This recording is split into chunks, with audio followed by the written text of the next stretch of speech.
તો મિત્રો આ 9B નો ક્લાસ છે. તમે જોઈ શકો છો કેવો સુંદર મજાનો શણગારવામાં આવ્યો છે. અહીંયા તોરણ બોરણ બાંધવામાં આવ્યા છે. હેપી ટીચર્સ ડે લખવામાં આવ્યું છે. આ 9B નો સુંદર મજાનો ક્લાસ છે. ચાલો આપણે અંદર જઈએ. તમે જોઈ શકો છો અહીંયા બાળકો ભણી રહ્યા છે. ઉપરમાં તમે જોઈ શકો છો કેવા સુંદર મજાના તોરણ બાંધવામાં આવ્યા છે. આ એક સુંદર મજાનો ક્લાસ શણગારવામાં આવ્યો છે. 9B નો ક્લાસ તમે જોઈ શકો છો. અહીંયા નીચે પણ જો તમે રંગોળી બનાવવામાં આવી છે. સુંદર મજાની રંગોળી અહીંયા નીચે બનાવવામાં આવી છે. તમે જોઈ શકો છો. અહીંયા નાનું પણ બનાવવામાં આવ્યું છે. ઘર બનાવવામાં આવ્યું છે. નદી નાનું વૃક્ષ છે. અહીંયા વસ્તુ બનાવવામાં આવી છે.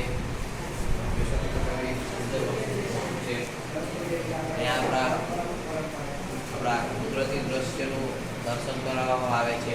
જોઈ શકો છો આગળ એક ગ્રામ્ય સંસ્કૃતિ બનાવવામાં આવી છે. જોઈ શકો છો ખેતરને ખેતર પર ચાલી રહ્યો છે.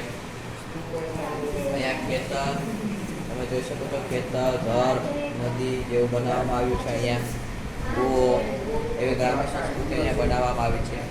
અહીંયા દિવાલમાં પણ તમે જોઈ શકો છો કૃષ્ણ ભગવાનનું સુંદર મજાનું ચિત્ર દોરવામાં આવ્યું છે. તમે બોટનો શણગાર પણ જોઈ શકો છો કેવો સુંદર મજાનો બોટ શણગારવામાં આવ્યો છે. આગળ સર્વપલ્લી રાધા કૃષ્ણની મૂર્તિ પણ દોરવામાં આવી છે અને હેપી ટીચર્સ ડે ના લખવામાં આવી છે. તમે જોઈ શકો છો આપણા આચાર્ય પણ અહીંયા ગ્રાઉન્ડમાં આવ્યા છે. તમે જોઈ શકો છો આનંદની આચાર્ય અહીંયા આવ્યા છે.